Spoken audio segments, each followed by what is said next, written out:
This is Inside the BFA, the official podcast of the Balloon Federation of America.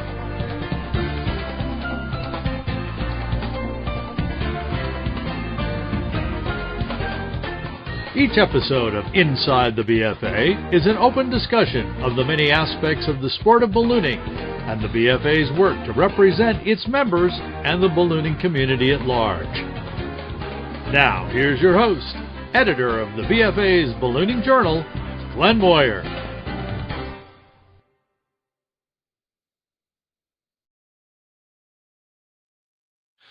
Well, good evening, everyone. Welcome to another edition of Inside the BFA. Tonight, we're going to be talking with the next generation of our sport, for young, up-and-coming competitive balloon pilots. I'm going to feel like the old man out tonight because I think we could probably add the ages of all our guests and maybe get close to mine. I'm not sure. But definitely some young guns in the house this evening. And we're going to be talking about competitive ballooning. But if you're not a competitor, don't immediately change the channel, dial out, tune out, whatever it may be, because I think we'll cover some territory that you may be interested in and hopefully maybe attract you to try your hand at a little bit of competitive ballooning if you haven't done that.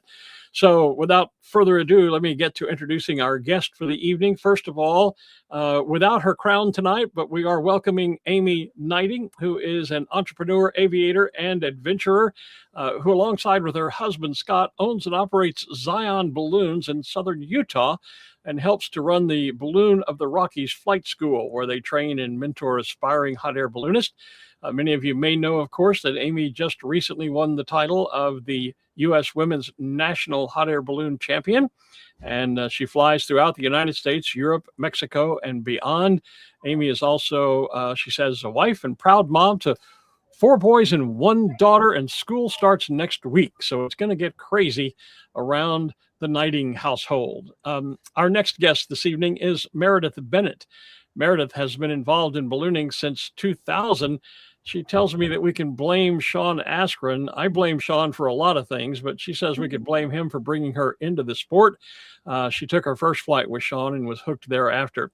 Purchased her first balloon in 2005, began flying, as most of us do, small local events, and then got her first taste of competition at the Coshocton Hot Air Balloon Festival. She now flies a Lindstrand 60 racer called Moonshine. Got to talk about that. She's competed in multiple U.S. women's national championships and has finished twice, 2 times. So runner-up twice. Amy, be careful. She's coming for you. She continues to fly throughout Ohio, Michigan, North Carolina, and Tennessee, and also has crewed at the World Championships in Slovenia and Hungary, as well as at the Albuquerque International Balloon Fiesta for 15 years. Meredith says that no matter how many flights or crews she completes, she always learns something from a new flight or another pilot. Our next guest, not that we're all on the feminine side tonight, Zerek Welz, and actually 2 guests, Zerek Welz and Blake Aldridge, are joining us from the National Balloon Classic in Indianola, Iowa, where it is storming tonight, and so they're not flying this evening, which is good for us. Zerek's been actively involved in competitive ballooning since about 2017. His accomplishments include securing a first place at Team Nationals, first place at the Balloon Fiesta. I remember that. I was there announcing it, and achieving a top 10 finish at the U.S. Nationals. Additionally, he is the co-founder of Baggies Out. And if you've been watching coverage on Facebook of Indianola this week, you've seen a lot of their work. He's also developed LTA Go, a competition balloon navigation program. And sitting just beside Zerek is Blake Aldridge. Blake was, I like to say, literally born into the world of ballooning because his mom, Kathy, and late father, Larry, were veteran crew for the renowned Dr. Bill Bussey, multiple world record holder and founder of the Great Texas Balloon Race. I think it's fair to say that Blake is actually Dr. Bussey's protege, especially when it comes to competitive ballooning. And Blake has a very strong interest in promoting the involvement of youth in sport and seeing the sport evolve in order to better serve our younger pilots. He is also currently the Southwest Regional Director for the BFA and one of the youngest members to be elected to that board for many, many years. So Blake, thank you for being here tonight. Thanks for all of you to take time out to be with us this evening for what we hope will be a lively discussion about competition ballooning, which I know virtually nothing about. I'm one of those who, the one time I won a key grab, I followed a dear friend to the target. That was the only way I could get there. And I got closer than he did. So yeah, we'll talk a little bit about that, but not my competition experience. Let's get things started and kind of just go around the horn. And I'll start with you, Amy, then we'll go to Meredith, then we'll go to Zerek and Blake. Tell us how you first got interested and involved in competitive ballooning. Well, I kind of first got my love of competitive ballooning. I flew as a navigator for another local Utah pilot. Her name's Kimmy Whiteman. And that was in 2023, I believe. It was the first time Jackson hosted. I knew nothing about competition ballooning. All I knew is that she was going, and I asked if I could crew for her so I could kind of get an idea of maybe what it was.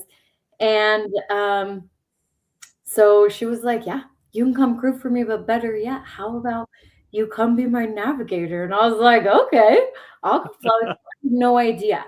So people who maybe are on here that are nervous to start competitive, just jump in, both feet in. You'll have a great time. So Kimmy and I, as we were flying, all of her navigation went down, and I pulled up Google Maps, and I was like, how do you put a 4x4 in Google Maps? And she didn't know, nor I still don't know if you could do that. But I found the address of Target, and legitimately we were using Google Maps, and I was like, Kimmy, we gotta get a little more left. The Target's over this way. And it was awesome. So the next year, I came in and flew as a pilot in 2024. I'd never once thrown a baggie. I'd never used the softwares. I had no idea what I was doing, except for, knew that Google Maps was not the way to navigate to a target. And, I did really good, and ended up with taking third place that year. It was a ton of fun. And then I just kind of got hooked. Once you throw that first baggie once, it just feels great. It's exciting. There's this adrenaline going. It's full of friends and people that you just really get to know and love. So it's a really fun journey for me. Well, and thank you for the first reference to our age differences, because you're looking at Google Maps. When I flew competition, we had a radio, a compass, and a road map. And I'm talking about a gas station road map. There was no Google Maps or any of that stuff. So we'll talk about technology a little bit further in our discussion. Meredith, your story. How did you first get involved and attracted to competitive ballooning? Yeah. So I actually flew at an event in Grove City here, about 20 minutes away from where I live in Columbus. And it wasn't competition, but I landed, and everybody else started landing where I did. And when I landed there, another pilot literally spread his balloon out and did a fan out landing over my envelope. So I was his tarp for landing. And because he was impressed with my flying and hadn't really met me yet, and invited me to, Marysville. And then, I met other people, and I got to fly at Coshocton. And that's kind of where I had my first taste of competition. I had no clue what I was doing. I basically just followed other pilots to where they took off from. And when they went up, I went up. When they came down, I came down. And all I knew was there was this baggie, and I was supposed to throw it at an X on the ground, and I was nowhere near it. And that's okay. But I loved it. And, I kind of didn't want to fly competition for a long time because I didn't want to embarrass myself until I got better at it. But I think we all know, and we've all learned, the only way to get better at it is to keep doing it. So that's what I've done. Hopefully I've gotten a little better than I did the first time I ever flew at a competition. Yeah, that's a great story you mentioned. It reminds me, because one year when I flew at Nationals, I teamed up with Dave Champion, and we were flying a task, and I had the task sheet, and I didn't understand the task, and had no clue. We went out and launched together as teammates. So I did exactly as you were saying, Meredith. When he went up, I went up. When he went down, I went down, and I beat him on the task. So Nice. I've always joked with him about that. I love that story. Zerek, we'll go to Zerek first, and then Blake. So Zerek, how'd you get started? I got my first time doing competition was in Colorado Springs. They do a hare and hound there usually, and I was flying, trying to chase the hare. Kind of lost track of it, but I knew the general area and just kind of kept flying that direction. Then sort of just happened. I was like, oh hey, there's people wandering around in this like construction lot. That's weird. Oh hey, there's an X. Threw the baggie, got first place. Next day, they send out another hare, got first place again on that one, and then sort of caught the bug after that, went back home, started attending Top Gun events, and our first like big event that we went to was the Great Texas Balloon Race. Showed up with a trailer, a 77 Firefly, and just really, you know, I knew how to read a task sheet, but that was about it. And thought I was doing a good job. And as I, you know, get over the tree line, which also was weird for me because Albuquerque doesn't really have the trees. You can see everyone launching. And everyone was like basically finishing the tasks. And I'm like, oh, this is, I'm playing a whole different game. And on the way back to back home from there, Karen and I were like, all right, what do we got to do? And, you know, started the process of getting a racer and figuring out how to get better. I know that first experience in Longview when, because like you, Blake, Zerek, I learned to fly out in California. And when I was at Balloon Life magazine, and out there you could fly until you ran out of fuel and then just fall out of the sky, and you couldn't hurt anybody or hit anything. It was a wide open. First flight that I made when I went to work at Thunder and Colt in Longview when they opened the factory. And I got up in the air and I thought, oh my God, where the hell am I going to land this thing? Because there were nothing but trees as far as the eye could see. Blake, you know that flying area well, and I don't need to ask how you got into competition because you were trained by Bill Bussey, and Bill Bussey is all about competition. Of course, he's recently founded Young Guns, but go ahead and share us a bit of the story. As I said, you sort of were born into the sport. When did you finally decide to step into the basket and become a pilot, and how did that interaction with Bill go as you broke into competition? Well, so obviously I grew up with Dr. Bussey, going to events all over the place. But honestly, I didn't want to fly competition. I had no urge to even fly. Like I knew I was going to be a pilot, but that was like a given for me. But I was like, yeah, I'm going to get my license. Like that's obviously, but I didn't know what I was going to do. And it wasn't until the Nationals came to Longview when I was 12 for the first year that I saw like hardcore competition. I was like, oh man, this is awesome. And I grew up watching balloon pong, you know, shout out to Joe Zavada and the Donner brothers. I would like watch that religiously to like learn competition and see how they did it. And so I was like, I want to do this. And then when I was 14, I started learning to fly, but my mom wouldn't let me get my license until I was 17. And I had a bunch of hours. And eventually I was like, okay, I'm going to do competition. I'm going to kill it. Like I grew up around this. And then my first event was Brookfield, Missouri. And first task, I fly right over the target, but it was like at 400 feet. So obviously I didn't throw well. And then I missed the next target about 2 miles to the right. And then I landed in a red area. And I was like, oh man, I was like, this competition thing's kind of hard. So I really buckled down and just kept flying and flying. And Dr. Bussey started the Young Guns. I was part of the first class of that. And that was, you know, big help. And obviously flying in Longview, and there's a lot of pilots and they're pretty competitive. So, I mean, it's a very humbling experience learning to fly, because a competition, I mean, you can, you know, most people can just put a balloon up, and I thought I could just put a balloon up and go, but it's a whole thing. So yeah, now we're here in Indianola. We do the Nationals and we travel around when we can, and it's real fun. I'll tell one more story since you reminded me of it, and then I'll quit telling stories about my flying career because we're here to talk about you guys. But my relation with Dr. Bussey, we were doing an event up in Nashville, Tennessee that David Eastland used to put together. And on one particular flight, I was coming into the target And of course, as some of you may know, you're all too young, but I am usually on the microphone announcing competitive events rather than flying them as a pilot. And at this particular event, I was flying in the event and had done fairly well. And it was a double hare and hound, and I was coming to the second target. And on my radio, suddenly I hear Dr. Bussey say, "You know who's going to win this damn thing is Glenn Moyer if he doesn't scare himself because he's so close to the target," which was to a certain extent true. And I did end up beating Bill Bussey that weekend, which is, again, one of my favorite stories to tell, the only time ever. So, okay, that's how you got started.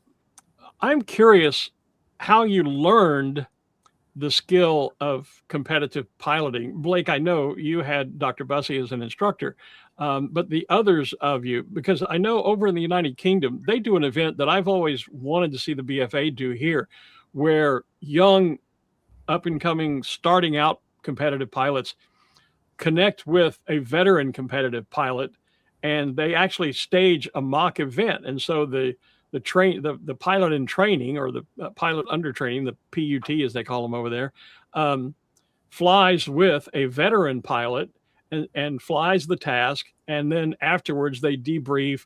And so it's like Johnny Petrin taking Baby John Doe and teaching Baby John Doe how to fly competition on a weekend event where they actually get, to do it. How did you guys learn the skills that you needed? Did any of you, beyond Blake, have a mentor that you worked with who taught you the skills you needed, or was it just basically on the job training? And raise your hand if you want to go first. I don't care who jumps in there. Okay, go ahead, Meredith. I think it's a little bit of both. I started signing up for more events that were competitions, and this was, before Aussie and electronic targets, I think, were kind of in existence yet. But, I would go to different events, and I remember, one of the first times I flew at Middletown, I made friends with AJ Nels, and, became friends with him. And I just said, "Hey, can I fly with you this weekend?" Or, meaning team up with him, so I can learn from him and his dad, right? So, because a lot of times I'd heard a lot about the infamous Nels, and then they're infamous though for other reasons, but we won't go into that. But I think the thing is at balloon festivals, especially if you're new to it, you can't be shy and you have to make friends with people. And I met Nels, and I met, Hartzels, and I met Joe Zavada, and I met Johnny Petrin, a lot of the great pilots that, are out there, Paul Petrin, really any Petrin, name a Petrin, pick any Petrin. But I got lucky in that respect that I got to meet, these people, and I became friends with them, and I learned from them. I listened a lot, and I asked a lot of questions. So from that perspective, I learned a lot. But as far as the actual flying, I mean, for me, I feel like you just have to get out there and you have to kind of push yourself. You have to find kind of like your comfort level first, and then push it a little bit more every time. And, sometimes it's taken me a while to get to certain points, but that's kind of how I did it. Amy, you talked about using Google Earth early on. Let's talk a minute about the evolution of technology. As I say, when I started, it was a street map and a compass. I can remember when the first portable GPSs came along and you could tie them to your uprights and use those. Nowadays, it seems like competitive pilots, when I see a picture of World Championships, Johnny, Paul, again, name a Petrin, the Hartzels, it's almost like you guys are flying a glass cockpit aircraft where there's so much technology, moving maps, tracking maps, GPSs, on and on and on. It's technology I'm not even familiar with anymore. How has that changed competition? Or was it, you said when you first started, you were using Google Maps. So I think some of that has come along in your flying time frame. How has that changed your approach to competition? So I jumped into this competition world literally 2 feet into the deep end. When I was at Women's the first year that I was flying, I think it was in 2024, I looked at Paul, and maybe this is embarrassing that I say this, but I looked at Paul and I said, "So what experience do you have that even allows you to run an event like this?" And so I kind of didn't know. And he was like, "Oh, I've done this a couple times." And later someone was like, "Amy, do you know how many events he's did? Like, he's really good. Like, oh. So when I say I started with Google Maps, it was because the pilot that I was signed with, all of her software shut down, and I had no idea how any of the software works. So my first thought was, well, if Google Maps can get you somewhere. But it's kind of true when you said when all of the competitive pilots are flying. I mean, we have the balloon live sensor that's throwing our GPS out to the director, and we've got, the Aussie target or the LTA Go that's like showing where we're moving on the map and giving us like where the targets are so we can see that line. Because I mean, in Michigan, there's lots of trees. So you can't necessarily see where that target is. You want to use that map. But I definitely know that the sport has evolved from, I think, way earlier on in competition, you like literally had to land the balloon like on the X and leave a flower mark and then take off again. So it definitely has come far. But yeah, to be completely honest, though, the glass box, like sitting in your like computer and only works for so long. Once you see that target, and Meredith, Zerek, and Blake, you can like correct me if I'm wrong, but once you see that target, man, you're flying it in. You're filling the balloon. You're spitting down to see what is actually happening on the surface. You're flying that line in and you're sinking it in to get where you need to go. And then that's when you kind of jump back in because those trees come into play, so you can't see where you got to go again. You just kind of go. I don't know. It's fun and super addicting, and it can be super painful too when you miss the target and you're like, dang it, really, I was that off. So yeah. Is it difficult to, we all know the saying in ballooning, rule number 1 is fly the balloon, fly the balloon. Is it difficult to sometimes get your head out of all that computer technology and software to, as you're describing, Amy, eventually become a pilot and literally fly the balloon in by feel? I mean, not necessarily.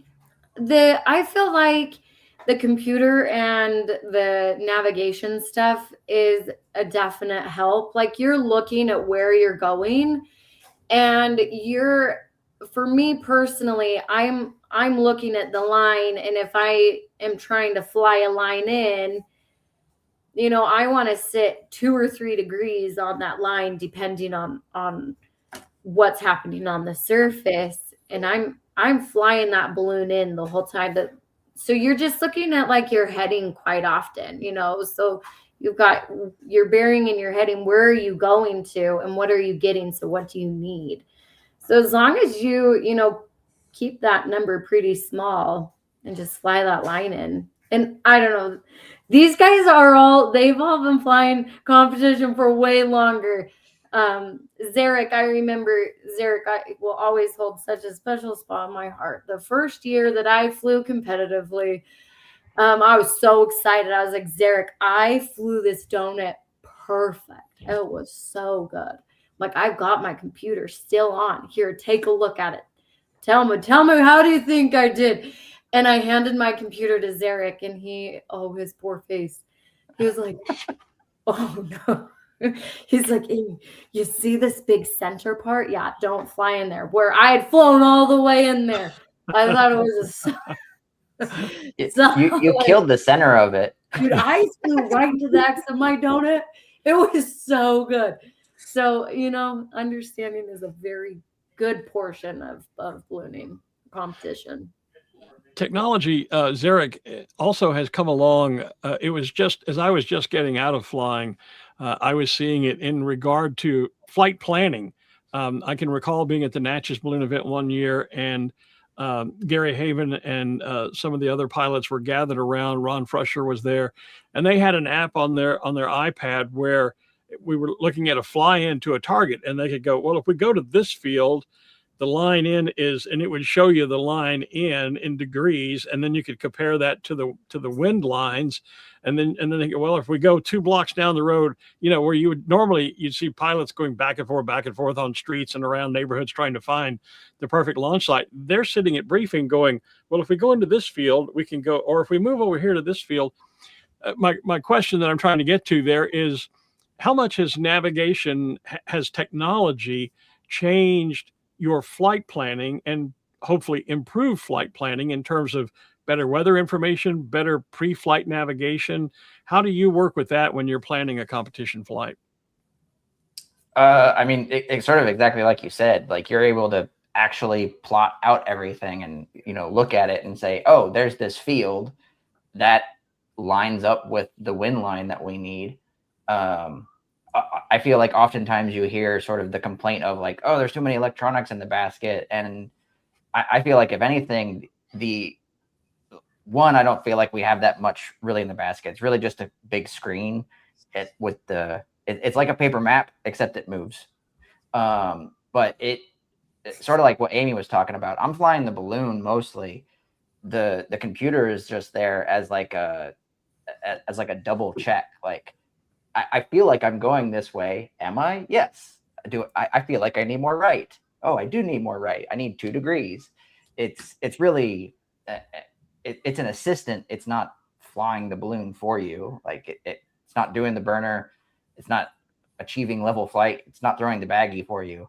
Right. It's more information. And if anything, more information allows us to fly more accurately and, I think, safer. Blake, given that your mom and dad were crew for so very long for Bill Bussey, and of course Bill holds multiple world records, has competed at the nationals, at the Great Texas Balloon Race. He's a strong competitive pilot. I can remember, again, I'm telling stories. I'm trying to relate, I guess, competition as I knew it when I came up in the sport in the 80s and the 90s to what it is now, because I can remember flying at nationals, and one of the things I remember, I think it was Joe Hartzell, who had his crew get ahead of him and go to the target, and then they physically got out of the truck and lined up in relation to the target, like ... to show the approach on the surface, what the winds were doing to get into the target.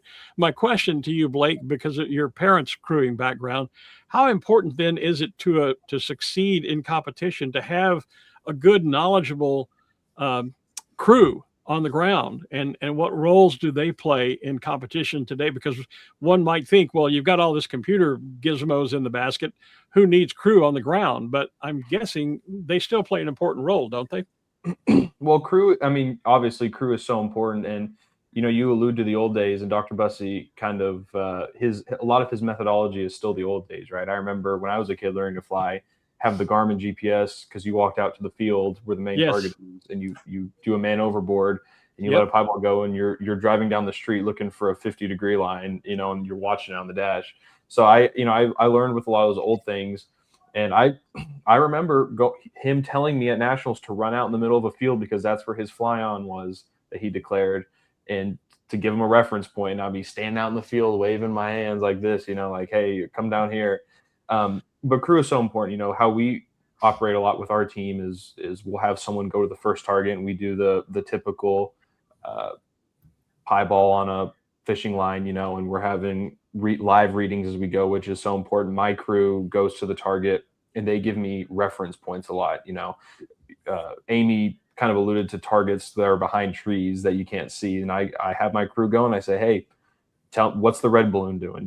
So who's so-and-so? Are they to the right? Are they to the left? When do they come down? And I take their advice very seriously, because, if they tell me, hey, Zerek came down 5 seconds too early and he leveled off above the house and he missed it to the right, and they tell me to come down 5 seconds earlier, I'm going to come down 5 seconds earlier, right? I trust them that much.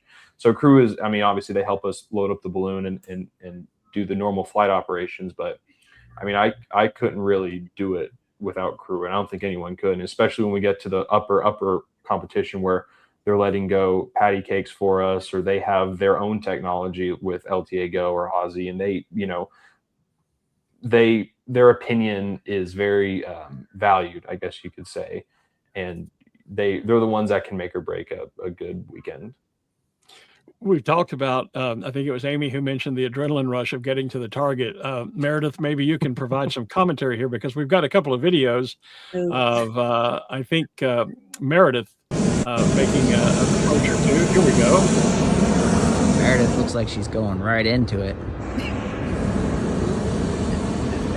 Let's see.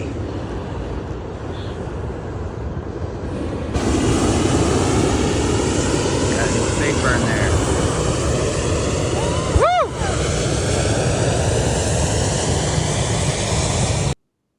So that's from the spectator standpoint. Here it is from the balloon, or this is probably a different target. Yeah, no, this is a different event. Okay.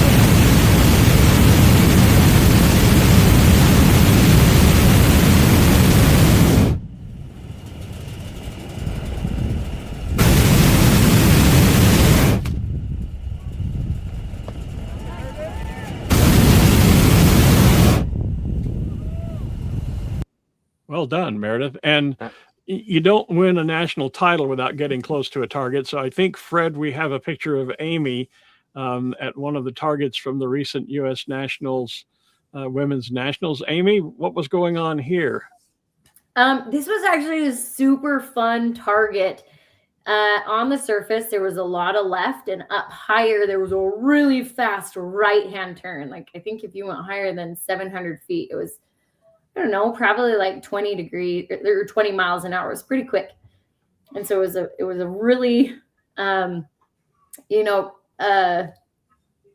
crazy way to fly it in. Anyways, that was probably one of my steeper descents into that X, and I brought it down right there, and I think I was spot on. There were 3 competitors from Utah, and we all took first, second, and third on that X right there. I think I got second place on that one. It was pretty cool, but it was probably one of my favorite descents into an X right there. I was descending pretty quickly. It was really fun. I feel like I am the queen of borrowing racers. I don't have my own. I've never flown my own balloon or racer in a competition. I've always just borrowed. And so Corey let me borrow his Kubitschek racer, and that one is quite small. I think it's a 56. And man, it was that thing it flew awesome. I loved it. I want to talk about racers in just a moment. I don't want to leave the crew point just at the moment, though, because Blake Tristan McLean has asked this question. He says, Blake brings up a really good point. How much time do you spend on training crew for these competitions? And what do you do if you can't have your normal crew with you? So that's a great question, because I actually don't have my normal crew with me here at Indianola this week. I had a last-minute crew change, and I have one person that I know. I've known them for a while, but they've never crewed for me. And then I have another one. It's a 12-year-old local that walked up to my balloon on glow night and asked if I needed help, and I said yes, and his parents said yes. So that's what I'm working with this week. But you know what? It's been working really well. Honestly, it's kind of a leadership thing, right? Like, I know how I like things. You know, I know that I can work with 2 people. I know that to tell them to go, hey, you know, once I take off, go to this target because I'm going to be too fast coming into the first one. So just go to the second one. That's where I need reference points anyways. That's where I need a pie ball because the winds are going to be shifting that point in the flight. Get the pie ball ready for them on the fishing line. Say, hey, this you know how to work a fishing pole. Let's do it, right? You have a radio. Here's a compass. You know which way north is. So I like to, I think to answer the question is, as a leader, know what they're capable of, right? Don't ask too much of them because it can get convoluted and it can cause more mistakes. So, you know, for this event, I have a team, thankfully, and I, in my mind, you know, I do a lot of the thinking of how the flight's going to be before I even take off. So I can do a lot of that, and any support feature that I know that they're capable of just by talking to them, you know, seeing how they are around the balloon, I know what level and what to ask of them and what they're capable of. Okay. Amy brought up racers. I want to go there for a minute. Zerek, you fly a racer, the famous yellow racer with the mustache. Yep. How has the evolution and the introduction, and, you know, there was a time when that was still very new. Racers are pretty commonplace nowadays, but how has the entry of racer balloons into the world of competition? How's it changed competition? And can, especially a newcomer that maybe doesn't have a racer, can you compete successfully these days without a racer, or is a racer an absolute must if you're going to be successful in competitive ballooning? A racer, it's just a different, I mean, you could just do different things. Now, like, would I say that you can go to Worlds and win Worlds with, a regular standard round? Probably not. But I think you can do fairly well, like, especially if you're just trying to like dip your toes into it, see if you like it. There's plenty of people that fly the pants off or whatever that fly a balloon really well, and it's a big balloon. I mean, I think there at Fiesta you have round balloons very often. I think the last 2 years it was a round balloon. They're almost always in the top 10. So there's nothing stopping them. Out here in Indianola, you see round balloons flying into the targets just as well as the racers. The biggest place where it makes a difference is if you just have to do those huge sort of up and down cycles. Yeah. And even with that, you have to know how to fly your balloon. You're not going to be able to go up and down at 1,000 feet plus a minute or whatever. You have to plan a little bit further ahead and adjust so that you can fall slower and glide more into the target. Glenn, I have something to add to that. Sure. So my first balloon was a very old fat balloon. It was a 69,000 cubic feet. And Dr. Bill Bussey once told me, he said that if he replaced my balloon with Johnny Petrin's balloon, Johnny Petrin would still beat me 10 times out of 10. And I think that's very good advice to live by, and it stuck with me. And I think Zerek's right. It's pilots. It's always the piloting skills. It just and the racers honestly make up for that deficit that some people might have in a flight of you get to cycle 2 or 3 times, but you can still hit it the first time around if you're in a fat balloon. And if you have the skills to do it, you can do that. Yeah, I think Zerek rather hit on it well when he said you have to know your balloon and its limitations and how it flies. And as long as you do that, you should be okay. Do any of you fly a Lindstrand racer? Okay. Meredith, I'll come to you on this one. Max Walter is asking the question, what's your opinion of the baffle in the Lindstrand racer? Ooh, that's a good question. I mean, I like it. I guess I've never flown a racer without the baffle in it, so I don't really have anything to compare it to. But I mean, it's there for a reason, and it's performing its reason well. So, okay.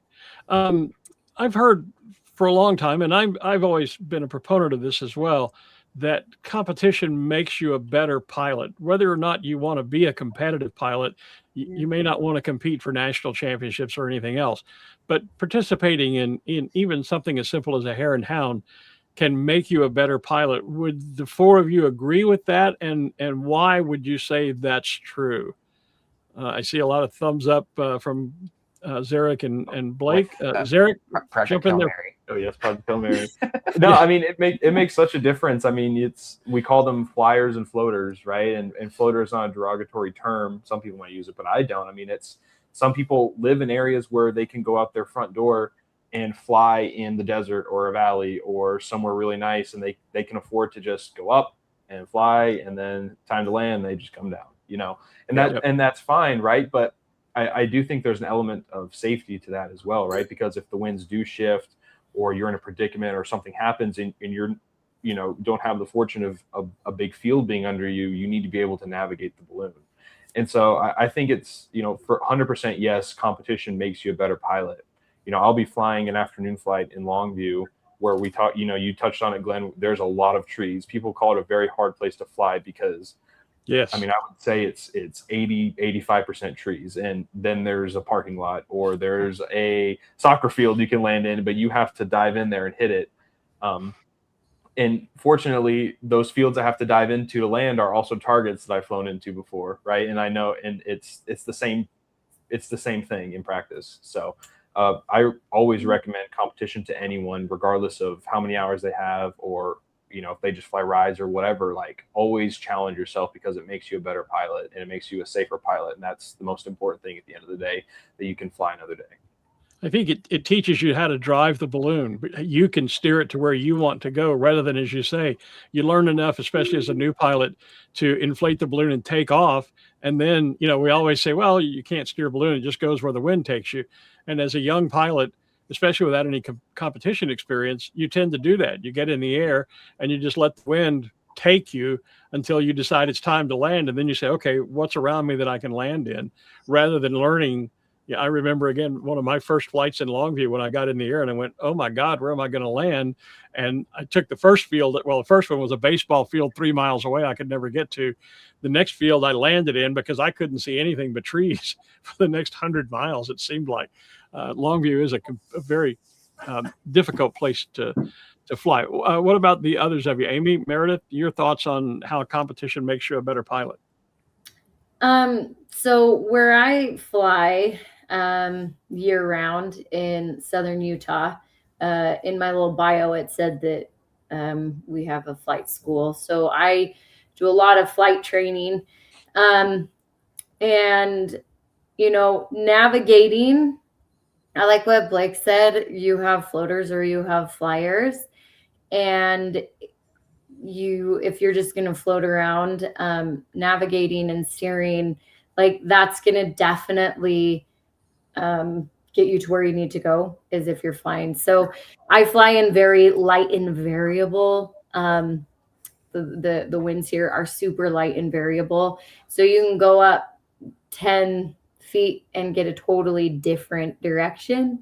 And so making sure that you're feeling the balloon as you are flying it, I feel like, is super important. And when you're competitively flying, I think that you are just feeling that balloon a ton. I know that I am. As I'm coming in, I'm feeling any little right hand turn I'm getting, or any little left overcorrecting, making sure you're getting just the tippity top of the balloon in the layer that you want, so that you don't have to like dive down fast. But really, really getting that control and feeling the balloon instead of just floating around. Yeah. So I think that's kind of what you've got to do in competition. And I think that you should do that in general as like a pilot. You should make sure that you're really focusing on the feel of the balloon and what it's doing versus letting the balloon fly you. And by the way, folks, tippity top is a technical term that we use in ballooning. Very much. Meredith, your thoughts. That's what I call it too. Your thoughts, Meredith. I kind of think of competition as, like when you're going to the gym. If I'm going to go to the gym, I need to hire a trainer, because otherwise I'm not going to go work out, and I'm not going to push myself as hard if it's just me relying on myself. So I kind of think of competition flying as my trainer. It's going to push me to my next level. It's going to push me to do my next good thing and push me outside of my comfort zone. Coming down at 1,000 feet a minute. If I'm just out for a joyride, I don't know that I would do that. And I don't know that anybody would want to do that just for the heck of it. I mean, there probably are people out there. And actually I could probably name a couple. But yeah.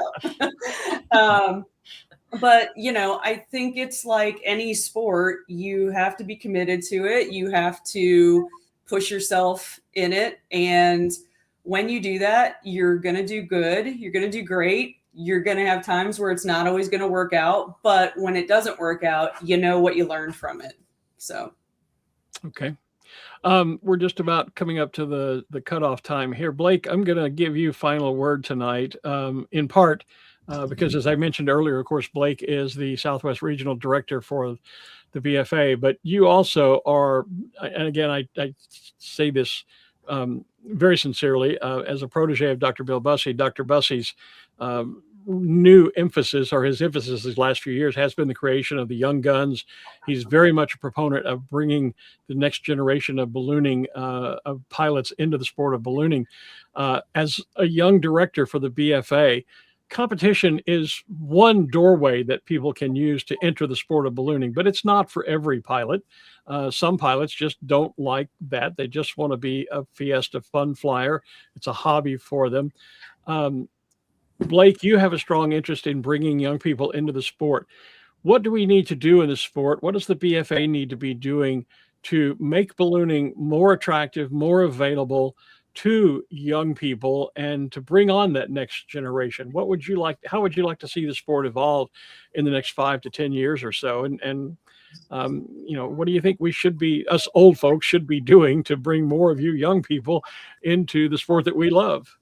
Wow, Glenn, you like to ask the very easy questions. That's been my life for years as a journalist, is to ask questions. So yeah. Zerek and I talk about this all the time. I mean, I call Zerek like once a week, just be like, "Hey, I have an idea," and he's like, "Hey, that's terrible," and then he does the same thing, and I say, "Hey, it's a great idea." That is not true at all. Blake never has bad ideas. I think in the age that we live in, I think a failing of, I'm not going to say the BFA, just like as a community, right? We all know it. We can be kind of a gatekeeping community. It depends on the community, like where you're at, or if it's competition or whatever, but it can kind of be like that. But, I really want to focus on selling the lifestyle. I think that's really important, because the lifestyle is competition. The lifestyle is rides. It's spreading the love. It's enjoying nature, whether you're flying over Africa. I've got some friends that fly rides in Africa, and I'm like, I didn't know this was a thing. This looks awesome. I would like to do that, Yeah. And same thing, Zerek will post a video on Baggies Out and it'll get like 1 million views, and people are like, I didn't know this was a thing. And that's like the surface level. And it's like, oh, get this, there's this awesome community where we're from all over the country, and we can like see each other, and we fly, and we challenge each other, and we get to do this beautiful thing. At the Hall of Fame induction a couple of days ago, Mr. Walagunda, who's one of the inductees, he told a story about how all the time, Make-A-Wish kids' last wish would be to fly a hot air balloon. And, we take that for granted so much. And I feel like we don't spread it enough. And a lot of people do, but a lot of people don't. And I think what we can do as an organization, as a community, is to just, use social media, document the lifestyle, just get it out there and show how much fun it can be, how cool it can be, and how it can enrich your life so much in so many aspects. And I think that's where we've been lacking, where we haven't gone into the technology age, but I don't think that door is shut. We just have to refocus and go through that door. Awesome. I want to thank all of you for taking time out to be with us tonight. Amy, again, congratulations on your national championship title. Well done. And applause all the way around. Thank you all for being here. I didn't catch that, and I'll pretend that I didn't anyway. Zerek and Blake, I hope you get some flying while they're there in Indianola and get back up into the sky. Me too. Videos that have been coming from out there have just been incredible. That's an event I never made it to, but it's always such amazing videos and pictures to see those big freight trains across those cornfields coming into targets. Indianola is just a really amazing place, and the museum reopened this weekend, so good news there. Awesome. The Hall of Fame, the museum pictures look awesome. We'll be talking about that in the future here. So again, Amy, Meredith, Zerek, Blake, thank you all for joining me tonight. It's been a pleasure. There's a lot more we could have talked about. Competition is a wide open world, and a lot of development that we could have gone into. We'll do that again, I'm sure, at some point in the future, but hopefully this gave you a taste of what it's like and why some of the younger pilots are enjoying it and continuing to expand their realm in the sport of ballooning by getting involved in competition on many different levels. That's it for this edition of Inside the BFA. We're here every first Tuesday of every month at 6:30 p.m. Central on YouTube and Facebook, talking about ballooning and everything going on inside the BFA. Hope you enjoyed our conversation tonight, and we'll see you again next time. Good night, everybody. Thank you for viewing this episode of Inside the BFA. Membership in the Balloon Federation of America is your entry into the sport of ballooning, whether you're a pilot, crew, or an enthusiast. Everyone is welcome inside the BFA. For more information, see our website at www.bfa.net.